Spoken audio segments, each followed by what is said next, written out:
gusto mo pa kanin? Si Isa Pierre. Kaya niyo yan sa pumihiwain sa lami ka ulam, oh. Diba ito?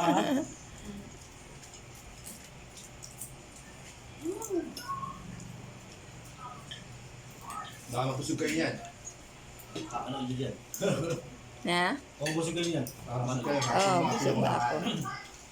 Sarap ulam natin, eh. Isda talaga gusto ko, eh. Bukas na kayo ng isda. Isda pa yan, ako. Bukas. Walang istorbo.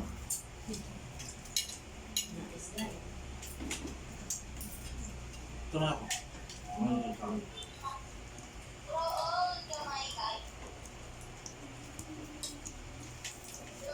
Water. Paano ko lang may ama? Nabaliktad na yung kanin. Ah, ay.